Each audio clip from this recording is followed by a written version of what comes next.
Shalom wa ahaba, mishpaka, shalom wa ahaba. Peace and love, family, peace and love.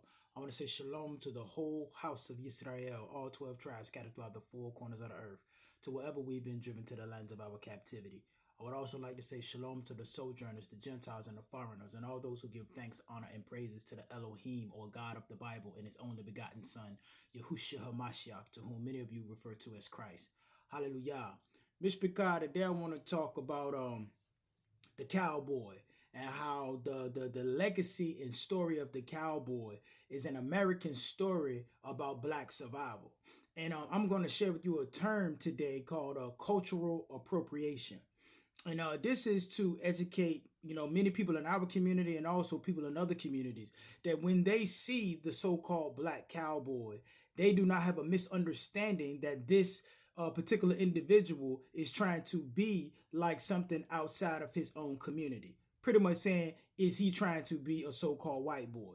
No, he is not. He is tapping into a history and culture that if you think of them that way, then it just is an example of your ignorance and how much history, true history in this country has been covered over and revised. But a cultural appropriation is or occurs when elements of one culture are adopted by members of another culture, often without proper acknowledgement or respect for the original culture, and can be perceived as inappropriate or exploitative. It often involves dominant cultures borrowing from minority or marginalized groups, stripping away their cultural significance and potentially reinforcing stereotypes. Okay, Mr. Picard, cultural appropriation.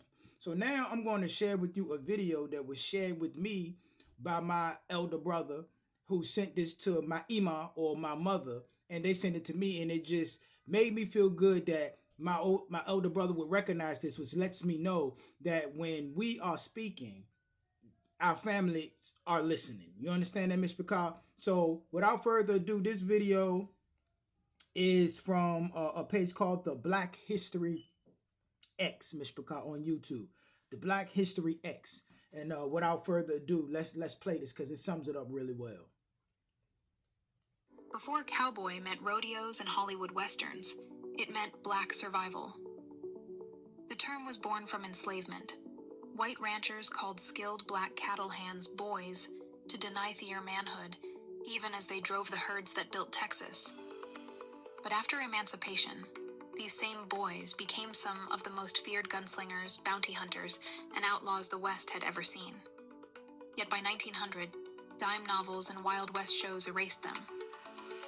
Fact 1. The slave term that built the West, 1600s, 1865. Spanish colonists first used vaquero, cowman, for indigenous and African cattle herders. But English slavers twisted it into cowboy, a racial slur for enslaved black ranch, hands.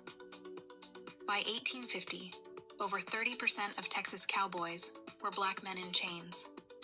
Their forced labor birthed the cattle industry, while white ranchers called them boys to deny their manhood. Fact 2. The Emancipation Exodus, 1865-1880s. After slavery ended, black cowboys were some of the most skilled horsemen in America, and they knew it.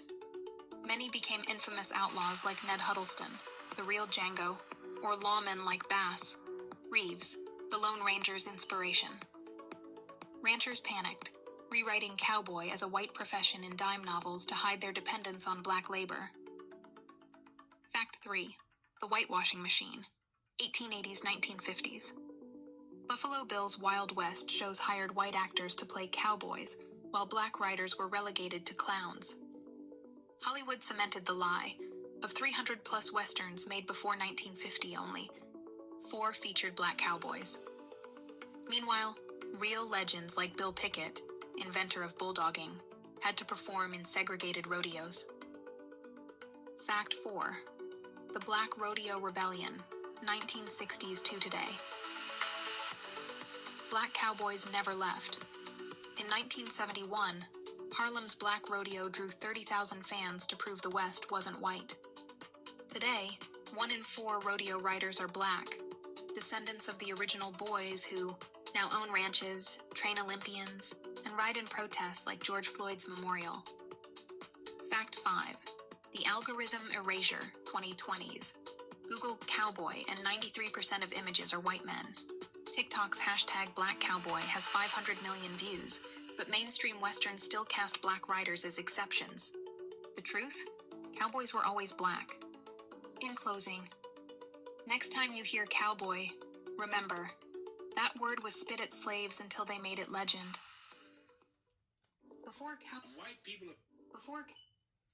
There you have it, Miss Picard. So the next time you see a so-called African American or black man, Gullah, Geechee, Southerner, Northerner, wherever you see him, if you see a brother out there rocking his Stetson or some Red Wing boots, or a brother that's actually out there, like sometimes we used to see when my family used to go to bike week, you see brothers out there on horses. You understand that, Miss Picard? Don't assume that them brothers are trying to be white. First, before you accuse them or judge them brothers as trying to be somebody else, make sure that you educate yourself. And with the Miss Picard, I'm going to go ahead and get out of here. And always remember to keep the fire burning. A little more oil in my lungs. Hallelujah, Miss Picard. Keep your eyes open. Stay prepared so that you don't have to get prepared. And remember that your redemption is near. Until we meet again, Miss Picard. Kumar, Yisrael. Calm Yasha'al. Rise, Yisrael. Shalom, Shalom. Salama, Miss Picard. Hallelujah.